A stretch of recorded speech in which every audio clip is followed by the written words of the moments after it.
Një oftalmolog, një mjek i syve, duhet ta ketë një kombinim shumë të mirë të trurit, të syve, të duarve dhe këmbës, sepse edhe me këmbë, edhe me pajisjet që komandohen përmes pedaleve që ka pajisja. Nëse mund të futim edhe këtu realisht, domethënë kjo është një aparat, domethënë që është nga një kompani quhet Alcon, që është kompania ndër më të mirat në botë për aparaturat e syrit.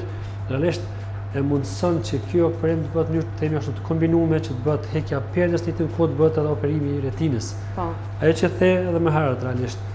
Unë them shpesh edhe me shokën sende, na e kemi kështu, është sikur kur të mësohesh të vozësh një vetur. Pastaj bëhet automatizëm realisht me këtë. Na do të jetë dija që ta kesh trurin realisht, që të kemi një shikim të qartë, patjetër një pamje binokulare që thonë ana, sepse na gjitha operimet i kryjmë me mikroskop operativ, që na vjen të kemi në pamjen tridimensionale, dhe dyta është që na të punojmë me dy duart, punojmë gjithsesi me kamën e djathtë, po ndonjëherë për mikroskop na vjen edhe kama e majtë.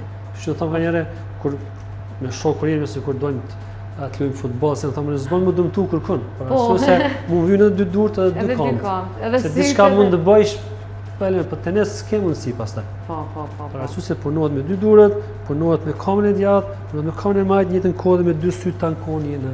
Dhe krejt kjo në një pikë. Në një pikë shumë vogël, një organ shumë të vogël që unë e them edhe këto shpesh e them në fillim kur filluat të operohen, kur është i fut në brendësi syrit, edhe kit tupi më është dok që jam brenda diku shumë ngushtë, po më ngushton diku sepse hapësira është shumë e ngushtë. Dhe nuk lejon gabimet, të themi kështu, të kemi hapësi të gabojmë. Nuk lejon të gabohet asnjëherë të gabohet realisht, po tek syri posaçërisht për shkak të strukturave shumë të holla, shumë të afërta, shumë të vogla, një gabim shumë i vogël mund të jetë shumë i madh. Nëse një pasojë më të mëdha pastaj.